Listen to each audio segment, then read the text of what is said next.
The Cybersecurity and Compliance Podcast with Craig Petronella.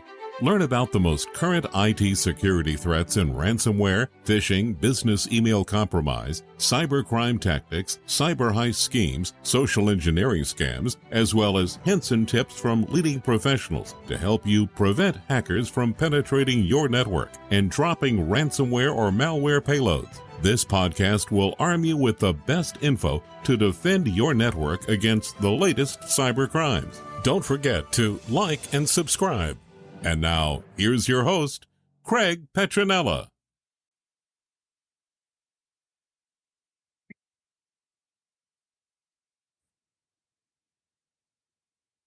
All right, welcome to another podcast. We got Blake Ray. Hello. Lots of exciting stuff happening today. Any particular topic you want to start with, or you want me to start off? Yeah, go ahead and kick it off. You do a pretty good job with that. So, okay. No shortage of headlines. One of the ones I wanted to bring up was the OKTA breach.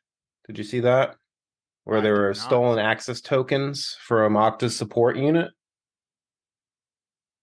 So I guess my comments there is that my first reaction is it's similar to SolarWinds, right? It's a vendor that's targeted that has a lot of potential customers that hackers can gain access to.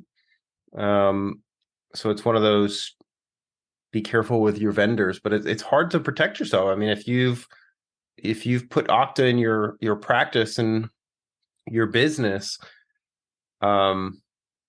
I guess it goes back to our layered model, right, Blake? I mean, you can't trust one layer. So, if you had more than one layer and you've got multiple layers, then one layer fails and the rest of the system's still working. I guess that's the takeaway from this one. What about you? Yeah, I mean, you definitely can't put all your eggs in one basket. I haven't read the news on that. I was kind of really interested in some of the former NSA employees that were leaking classified data to Russia. Yeah, so that's almost like a repeat of the whole Edward Snowden thing, right? And then so we could talk about that in a second, and then there was also the Microsoft bug with the Active Directory. That one I heard about. Yeah, I haven't formally read about it, but I heard about it. Yeah, same. I haven't studied it either. I just saw it in the headlines. And then there was on a different topic. There was I saw a news article where a coalition of 41 states are banding together to sue Meta for harm to kids, social media harm. Wow. What country? Or you said states? 41 states in our country, yep. And the District of Columbia are filing lawsuits alleging that Meta has intentionally built its products with addictive features that harm young users of its Facebook and Instagram services. Wow. I think in the next anywhere from 6 to 10 years, social media is going to change. It's kind of this revolving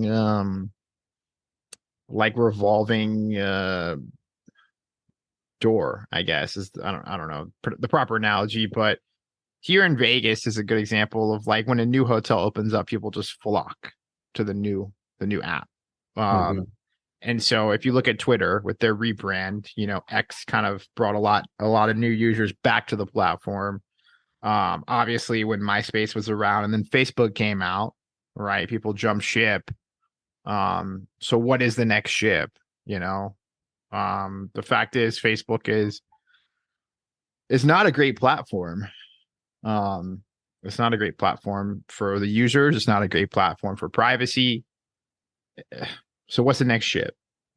So I'm just a big proponent of something next will come in, and who knows. Yeah, I think as more people start to realize that with a free product and platform, you're the data point, right? So it's free for a reason. The old adage, you get what you pay for, right? So, I mean, what was the last analytics from, what was it, Cambridge Analytica back several years ago now at the election? What was that, 5-6 years ago now? 2018, I think. Yeah. So, I mean, at that point, over 5,000 data points exist on all of us. And that was 5 years ago, right? So just think of all of the tracking that's happening since then. I mean, your phone, location services, everything wants to have that turned on to know where you are, right? And then Facebook, in my opinion, Meta is particularly intrusive with always listening. I'll have a conversation with my wife, and then all of a sudden she's got ads about the conversation that we had. It's like, I try to avoid social wherever I can, but I could only imagine how, kids are brought up on it. And I think I don't know, I think it's challenging. I don't know the grounds for the lawsuit, but I don't support social media for children. That's for sure. I do think that it's, in my opinion, more harmful than good. I understand that there may be I read this a long time ago where the founders never kind of intended for it to kind of spiral this way. I think there may be some truth in that, but I also feel like if that was entirely true, then why are they putting all this privacy leakage in place and surveillance in place, right? So, I mean, I do think that there might be strength, and I guess the defenders are going to say, well, it's easy for me to keep in touch with my friends and things like that. Yeah, I mean, I think there's debate around that too. I mean, do you really need 10,000 friends? I mean, and are they really your friends? So I think it pushes people further away, because now instead of having those direct communications where like somebody will text you and say, hey, I was at the beach, like here's the fish I caught, right? Boom, text message. You post it on Facebook, and then that text never happens, right? So it's like, oh yeah, I saw it. And then it's also really weird when you have a conversation with somebody and you're trying to fill them in. I don't know, you've probably had this happen, maybe not, since you're not active on social media very, very much. No, I try to avoid it like the 10-foot pole. Yeah. Well, I've had conversations with people, and some people out there probably listening, same thing. But I'm like, oh yeah, this is what I did, and they're like, oh yeah, I knew, I know, I saw it on social media. And it's like, so it's like if you post it all on social media, then it's like nothing to talk about when you're face to face or on the phone with somebody. And then I guess the minimum age requirement, I wasn't quite sure, but I had to look it up. But for Facebook is 13 years old. Like, I don't even know if like I even agree with that. Like having what, I mean, obviously you have children. What age are you going to let them get on social media? Hopefully never. I'm already, my wife and I are discussing the importance of a phone. So, we chose to give them, we have some lockdown, they're called, they're watches, and they're locked down they can only receive phone calls from who we put in their contact list, and they can only receive text messages from who we put in the contact list. And it's a pretty restrictive platform, but it works, and it's good for like, if they want to go to their friend's house and have a bit of freedom, we can text them and say, hey, look, come home for dinner or whatever. But the challenge is that, peer pressure, their other friends don't have that. They have the real deal. They have the iPhone, or they have the Apple Watch, or they have both. And there are apps and there are ways to restrict some of those platforms, but they're still best effort, and they're not perfect, right? So it's challenging. I don't know what we're going to do. It's hard because, you can only kind of shield them for so long, right? And then it's like, well, I don't know. We haven't made a final decision on it, but I mean, the watch works okay for the moment.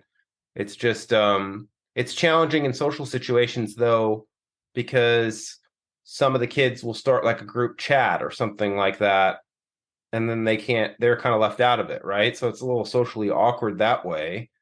So they might have to resort to email or their school email, but then they're like the one-off, and then nobody really wants to kind of follow that one-off kind of thing because it's an extra step, right? It's not as easy. I haven't heard of a request for a certain social app. I've heard a request, obviously, for a phone, a full-featured phone, right? But so I don't know. I mean, I feel for parents. I don't know. We have some friends that have chosen to do, the iPhone or whatever, And then they do these surveillance apps where it's just like constant police of, where are they? What are they putting on the phone? What did they install? What are they allowed to install? What are they, you know what I mean? Like, so it's like, but then at that point, it's like, what's the point? Right? I mean, if you're gonna lock it down anyway, I mean, so I don't know. I'm undecided on it. There's when I was growing up, technology, social didn't really exist very much. And technology was pretty embraced, right? So it was kind of the support of technology and the tinkering of technology and new stuff. But now it's so broad stroke and there's so much stuff out there. And now this kind of is a good segue to, did you see the DJI headline? No, but I have DJI products, so now I'm curious. Yeah, so DJI is obviously manufactured in China. Yeah. And now they are at the front headlines of bills in the White House about banning it. Yeah, they've been talking about that for a while because obviously, like when you're flying a drone, like you have location services turned on, and essentially what happens is there's like a recording that happens of each flight, and so it records like a temporary preview of the flight and uploads it to the DJI server, right? So like you're flying aerials over these locations, right? And nobody knows what they're filming. Like you could be filming. I mean, it's hard, but they've been talking about that for a really long time. And I'm surprised to see that it's finally happening now. Well, I don't know if it's definitely going to get passed. I just know I saw it in the headlines again, and it just got me thinking about. And we talked about this before. How do you really know what's in your? We've got laptops, we've got desktops. Parts come from China and different countries. How do you know for sure that there's no surveillance in those? How do we know that, iPhone isn't their partner Foxconn? I think they... Or did they switch? Well, it used to be. But my point is, I think it's still made and manufactured. It's designed in California, but it's made and manufactured in China, right? I think was it Taiwan? No, I think it's China. I don't know, unless they changed it. Let's see. Hold on. Quick Google search. Yep. Taiwan Semiconductor. Okay. But it says the iPhone is assembled in China, Vietnam, and India. Yeah, I mean, there's still no good. Like this is the type of manufacturing that is probably too dirty, to happen in U.S. soil, right? Maybe not. I don't know if it's too dirty. I think it's quote unquote too expensive. Well, some of the materials that have to come together to produce a phone, like from some of the semiconductors aspects, like some of these raw earth materials, like they're likely not even found here in the US, which is the reason why, like, for example, it's easier to. Yeah, I don't know. I mean, this article I pulled up is saying that there's basically a supply chain of dozens of countries just to make an iPhone of all the different parts and pieces, right? That's crazy to me. I mean, but my point is, we talk about this in security and compliance, and I'll call this the vendor relationships. Each vendor we bring into the ecosystem has to be vetted and tested, and we need documentation, policies, procedures, attestation, evidence. So you got over a dozen things that make up, we'll just call it 12. We got 12 different companies that make up an iPhone. iPhone's got a huge market share. I'm sure iPhone is in several government agencies. So, it boils down to, how do we know that all these different countries that are putting their parts in the phone are not putting a back door? Yeah. Yeah, I mean, I think our supply chain has always been a huge issue, like for me personally. And so like obviously when I was in Europe, like I would see like Xiaomi for example, like huge. I mean, I'm not gonna lie, I feel like they make great products.